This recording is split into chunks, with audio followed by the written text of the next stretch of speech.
گوجری زبان میں اپڈیٹ سنیے۔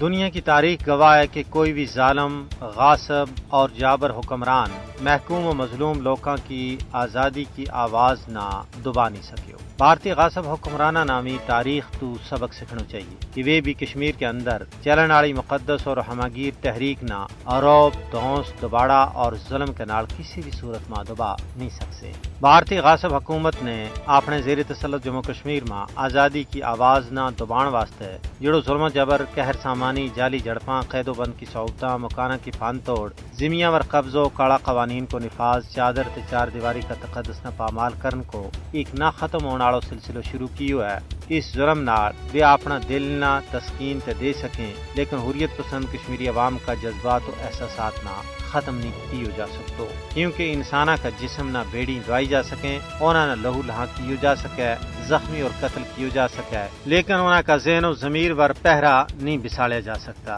گزشتہ 7 دہائیاں کی تاریخ گواہ ہے کہ بھارتی حکمرانہ نے وہ کیڑو چانکیائی اور فرعونی حربوں تے ہتھ کنڈو ہے جڑو بے سر و سامان کشمیری عوام کی آزادی کی تحریک نہ دبان واسطے نہیں آزمایو، لیکن کیا اس ظلم کا نتیجہ میں تحریک دبی ہے؟ ہرگز نہیں، بلکہ اس کے برعکس آزادی پسند کشمیری عوام کا دل میں موجود بھارتی نفرت میں اور زیادہ باد ہوئے ہے۔ اس تو معلوم ہوئے کہ 10 لاکھ بھارتی فوج کا وحشیانہ مظالم نال کشمیری آزادی پسندہ کا حوصلہ پست نہیں ہوا، بلکہ ہور بدے ہیں۔ انہاں کی اپنا کاز کے نال محبت پروان چڑھی ہے، انہاں کے اندر ایک نو جوش، جذبہ اور ولولو پیدا ہوئے ہے۔ حالانکہ کشمیر میں گزشتہ 34 وریاں میں بھارتی غاصب فوج کے ہاتھوں 96,263 کشمیریاں شہید کیے جا چکے ہوئے، جس پر انسانی حقوق کا عالمی ادارہ، انصاف پسند دنیا، بھارتی اہل دانش لوگ بھارتی حکومت نے یہ مشورہ دے رہے ہیں کہ وہ اپنی انتہا پسندانہ سوچ نہ ترک کر کے حقائق کو ادراک کرتا ہوں کشمیری عوام نہ انہوں کو پیدائشی تے بنیادی حق کی خود ارادیت فراہم کرے۔